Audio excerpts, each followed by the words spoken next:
Hey everyone, and welcome back to another episode of What They Aren't Telling You. I'm the host, Melissa Floyd, and today's episode is something really interesting.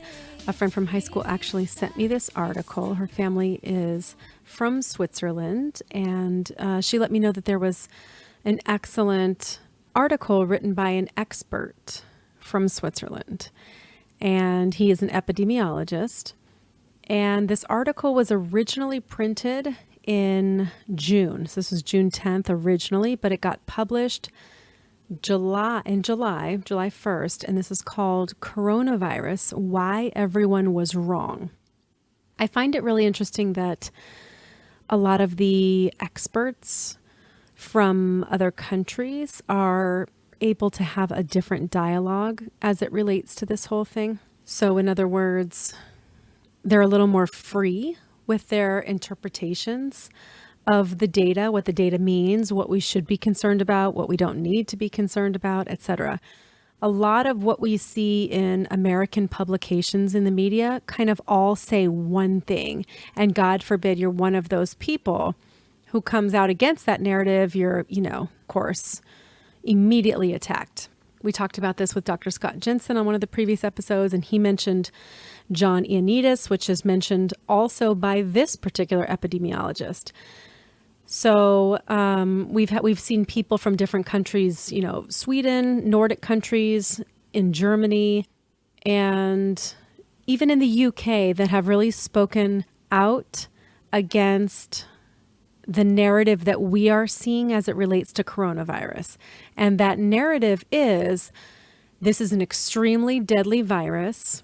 If we do not take extreme measures that are long-standing, like lockdown, shelter in place, closing down of businesses, prohibiting the gathering of people in public places like churches or other places, mandating mask wearing, and closing down schools. Okay, so these are all the very, very strong measures that they've taken so far. And this was all supposed to be just a couple of weeks, right? And this was back in middle of March. We are now in August, and there really doesn't seem to be a light at the end of this tunnel, which is really scary for me and for others, right? Because we don't really see when it's going to end and what else is going to be implemented or changed in the process. Because a lot of people are seeing the public like strangely compliant. We've seen a shift in the last couple months. A lot less people are willing to go along with everything and are questioning some things, because the longer this goes, the more experts that are saying, hey, I don't think this is what they told us it is. We're seeing a little bit of a change. But overall, the public is being very compliant. And this mask debate is just another version of the vaccine debate. And it's just gotten extremely polarizing and aggressive and all of it. And it all comes down to certain facts. The entire reason we locked down was based on certain facts. The reason that they are closing down schools based on facts. The reason we are going to implement these universal mask mandates based on certain facts. Now, their facts, they just hashtag because science. They don't actually give them to you, but you're just supposed to believe them because they are the quote expert. And our political leaders are supposed to be consulting the experts, so that when we hear our political leaders talk about it, we sort of assume that it's got to be based on actual facts. But it seems that the facts that are being used to rationalize these policies, not only can we tell anecdotally that they don't make sense, but turns out there's a lot of data that really shows they don't make sense. And other leaders in other countries, other epidemiologists and researchers and scientists and virologists and doctors and things in other countries have been questioning this early on. So here is one article from one guy. I'm going to read some of my favorite parts and kind of discuss a little bit about it. And then I'm giving you the title so that you'll be able to find it yourself. And he brings up a lot of really good points, stuff that I think is really, really necessary to get the information out. So please make sure to share this with people that you know, because somebody might say, well, who are you? Well, listen, don't worry about my opinion on this. I'm literally sharing expertise from people who are in the field that deal with this. Okay, an epidemiologist literally studies epidemics and how things like viruses and bacteria, the path that they take, how they spread across a population, and how to contain them. That's their job.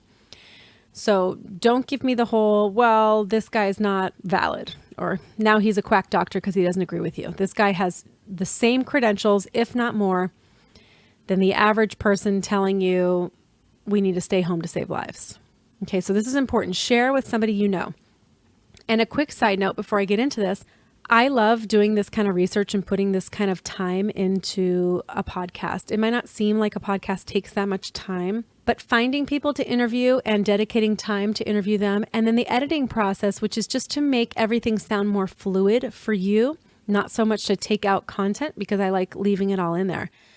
But the process of editing, I mean, I am, as you guys know, a full-time stay-at-home mom with 2 little ones, and the process of this takes a lot of time, and I really do love it, as well as continuing to provide information on my social media accounts where I break down articles or write little summaries or do video posts, etc.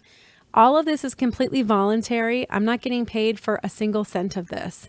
The reason I mention that is there is an option on this podcast, and the link in the description of each episode will take you right to it, where you can sponsor the podcast, which is like giving a little donation. It could be $2 a month. It could be $5 a month, which adds up to $25 in a year, right? Or $60 in a year. But if I'm able to do that with the supporters that I have, I can actually keep myself from having to do other full-time work in order to pay the bills, which is something that I'm needing to do at this point in my life. So if you feel so inclined, where you think, you know what, I like this content, I want to contribute $5, $10, $1, whatever it is every month to keep information coming, I would love that and love you for that. That would really help me be able to dedicate time to this, which I'm already doing, but it would definitely make it easier and allow me to even do more. So I know a lot of people aren't even aware of that option. Again, it's the link in the description of each episode. There'll be a link that'll take you right to it. And, you know, a couple bucks a month isn't a lot for somebody, but if several supporters are doing it, that adds up, and that would really make things easier on me, because as I move forward, having to take a full-time job would give me less time to do this. And I really like what I'm doing, and I like the group that follows me and the conversations we have. It's such a great group. My supporters, you guys are amazing. And I would love to be able to really dedicate as much time as I can to kind of exposing some of the stuff and discussing some of the stuff and breaking it down. And it's just a little bit impossible to do that completely as things stand right now. So I would greatly appreciate that if you feel so inclined. Okay, sorry for that. On to the article. So the name of this article is called Coronavirus, Why Everyone Was Wrong. The original article was published in a Swiss magazine. This was June 10th. So the author, Beta Stadler, okay, this guy, the former director of the Institute for Immunology at the University of Bern. He's a biologist and a professor, okay? He is an important medical professional in Switzerland. Okay, so this is a little bit about him, his background, his credentials. He's a biologist. He's a former director of the Institute for Immunology. So he's considered very important in Switzerland, okay, because of his expertise. So just keep that all in mind as he goes into this discussion on title, Why Everyone Was Wrong About Coronavirus, okay?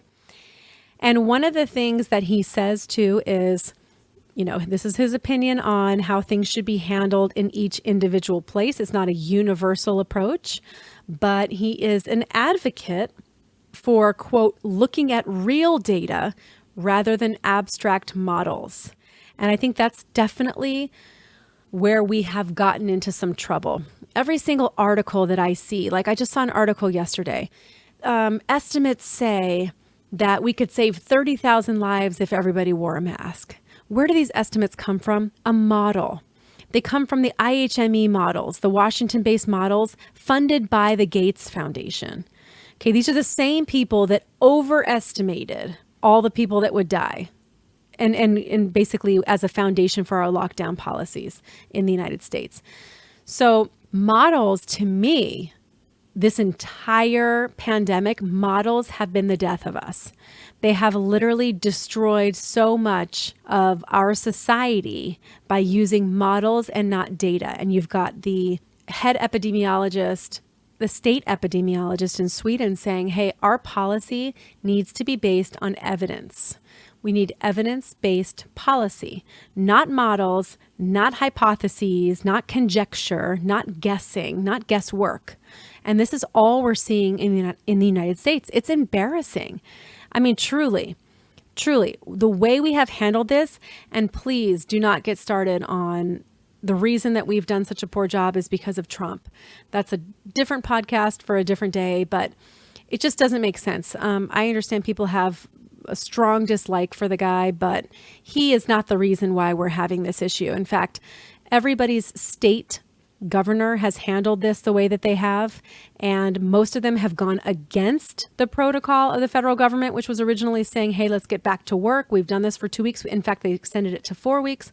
Let's get back to work. And they instead locked down longer, closed businesses longer, and now are putting forward these different, mandates and spending ridiculous amounts of money on things for a virus that has such a high recovery rate. Not like 60% high, not 70% high, but 99.5% and higher high. That's ridiculously high.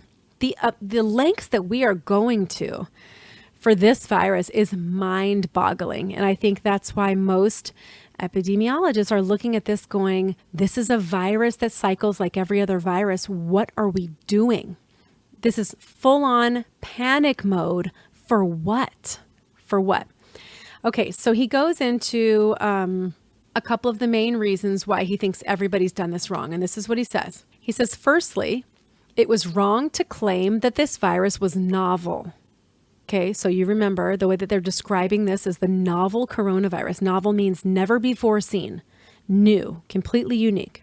He said it was wrong to claim that this virus was novel, and he'll go into why. Secondly, it was even more wrong to claim that the population did not already have some sort of immunity against the virus.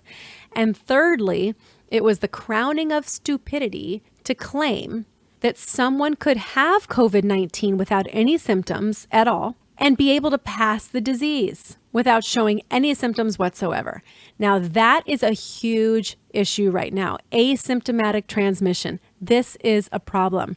I just designed some new COVID cards. So like my VaxFax cards, but COVID cards. 3 bullet points with more discussion about each of those on the back. And one of these addresses asymptomatic transmission. Asymptomatic transmission, Dr. Bob and I covered that on the vaccine conversation as well, because this is literally being used to create the lockdown policy. It's literally being used to keep kids out of school and to promote this universal widespread use of masks, because they are saying you can have no symptoms at all, be completely healthy, but secretly you're passing the illness to other people and you're killing them. How selfish of you to do such a thing. But this has always struck me as something that was really odd. Thinking you have 0 symptoms, really? Like for 5, 6, 7 months, no symptoms, but really you could just be passing this along? That just doesn't make sense to me.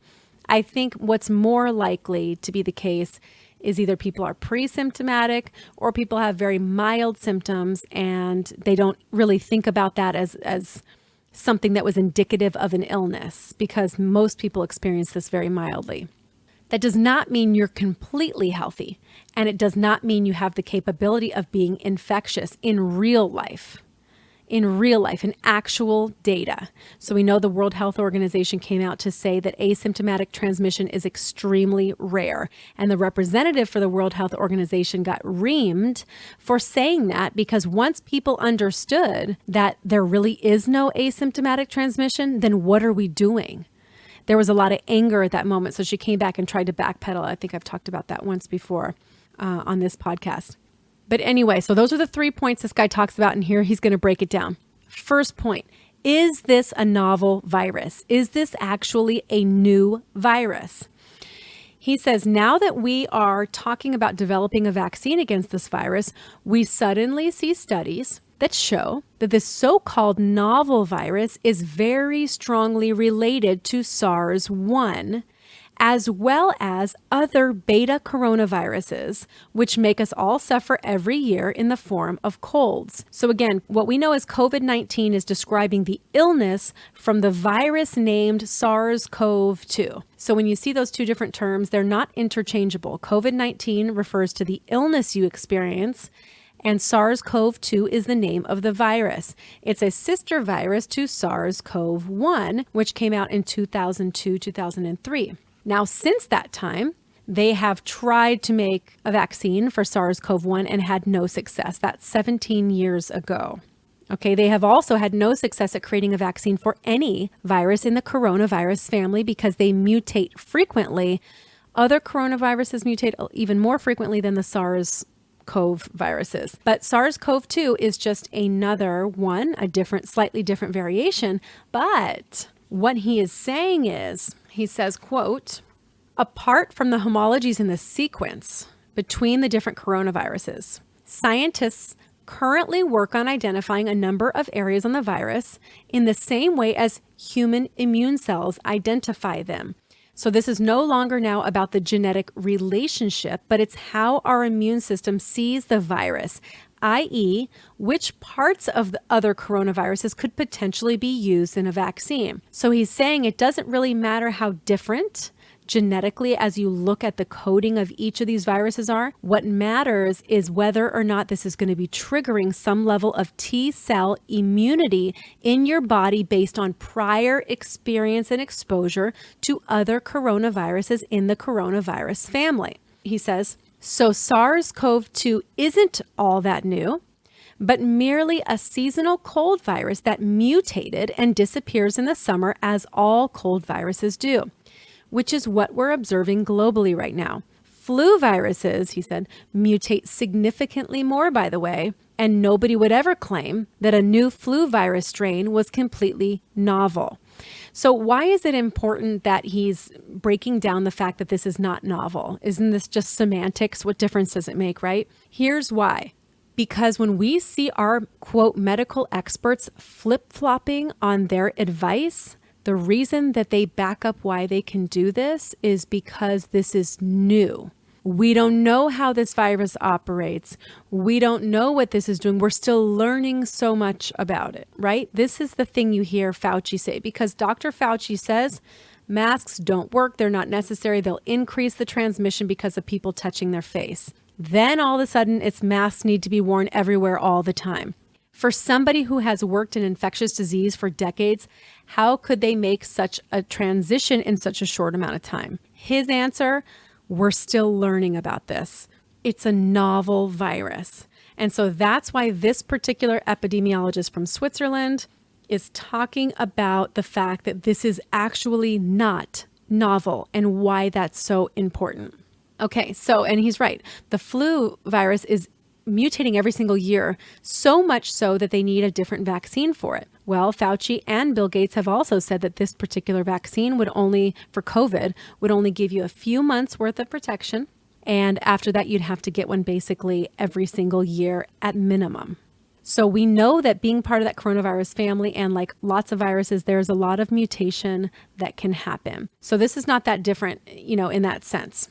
And also with all the data they have on SARS-CoV-1, like I said, 17 years worth of data, they have to have a very good understanding of how this virus works. Even if it's an estimation, everything I saw in late January, early February, based on its relationship to SARS-CoV-1 and the research I looked through that, really predicted the same stuff we're seeing with this. So it did not totally change course from the data that was already there. For them to sit there and say, this is all brand new, we know nothing about it, it's really erroneous for them to say that. And it feels like that's just their rationalization for why they keep changing their policy and policy decisions. So number 2, he says, from the World Health Organization to every Facebook virologist, everyone claimed that this virus was particularly dangerous because there was no immunity right? That's the other part of it being a novel virus. If it's novel, we've never experienced before. So it's going to be so much harder on our system, so much harder on the population because we have no immunity. And he mentions Fauci. He says, even Anthony Fauci, the most important advisor in the Trump administration, noted at the beginning that the danger of this virus was in the fact that there was no immunity against it. He says, Tony, which is Fauci, and I often sat next to each other at immunology seminars at the National Institute of Health in the United States because we worked in related fields back then. He said, so for a while, I was pretty uncritical of his statements because he was a respectable colleague of mine. But then the penny dropped when he realized that the very first commercially available antibody test for SARS-CoV-2, which is this coronavirus, was put together from an old antibody test for SARS-1. So let me say that again. The very first commercially available antibody test for this was based on the antibody test for SARS-CoV-1. So if they are not that related, then how could you use an antibody test that is meant to detect a prior version of this from 17 years ago? So when he realized that's what they were doing for the antibodies, he realized, okay, there's not that much variation between these viruses. He said it also became known that SARS-CoV-2 had a less significant impact in areas of China where they previously saw SARS-1. He said, so this is clear evidence suggesting that our immune system considers SARS-1 and SARS-2 partially identical and that one virus could probably protect us from the other. Now, if that's true, again, they've had 17 years of data to use to understand the patterns.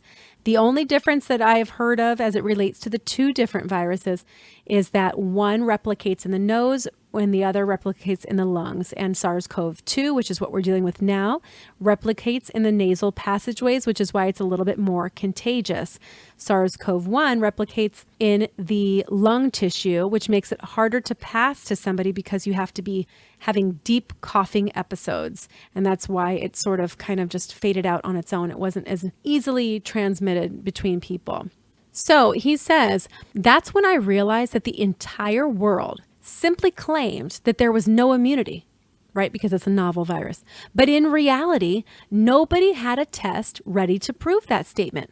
He said that wasn't science, but pure speculation based on a gut feeling that was parroted by everyone. He said, to this day, there isn't a single antibody test that can describe all possible immunological situations. And then he says back in April, there was work that was published by a group, 30 authors, and that included a well-known virologist. And what they showed, this is in Berlin, in Germany, they showed that 34% of people in Berlin who had never been in contact with SARS-CoV-2 showed T-cell immunity against it. Okay, so T-cell immunity is a different kind of immune reaction, which I will go on to explain here.